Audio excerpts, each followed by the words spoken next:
Deep fake video బారిన పడి కలత చెందిన వారిలో నేషనల్ క్రష్ రష్మిక మందన, ఆలియా భట్తో పాటు నిన్నటి తరం నాయిక కాజోల్ కూడా ఉన్నారు.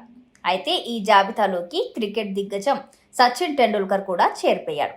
సచిన్ కూడా డీప్ ఫేక్ బాధితుడయ్యాడు. అయితే వారిలో ఎక్స్పోజింగ్ చేయించారా మాస్టర్ బ్లాస్టర్తో అని ఆలోచనలు పడకండి. ఈ క్రికెట్ దిగ్గజంతో డీప్ ఫేక్ వీడియో చేయించి నకిలీ యాప్లకి, మోసపూరిత యాప్లకి ప్రమోషన్ ఇస్తున్నట్టు వీడియో చేయించారు. అయితే ఈ విషయం సచిన్ వరకు వెళ్లడంతో సచిన్ రెస్పాండ్ అయ్యాడు.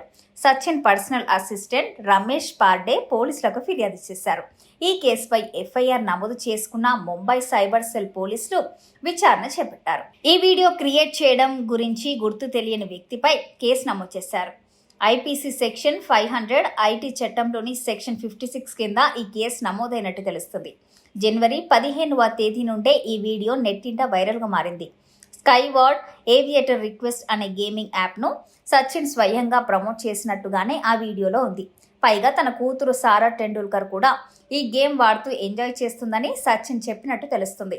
సైబర్ నేరగాళ్లు క్రియేట్ చేసిన ఈ వీడియోలో సచిన్ ఇంకేం చెప్పాడంటే, ఈ వీడియోను ఉపయోగించి వేగంగా డబ్బు సంపాదించవచ్చని అంటున్నారు.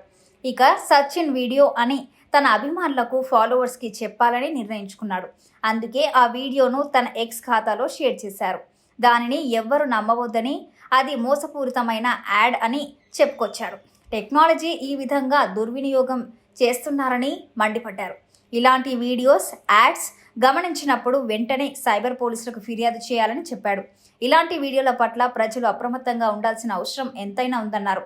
ఇక చట్టపరంగా వీటిపై కఠిన చర్యలు చేపట్టాలని, ఇటువంటి చర్యలకు ఎవరైనా పాల్పడాలంటే భయపడేలా శిక్ష ఉండాలని సూచించారు.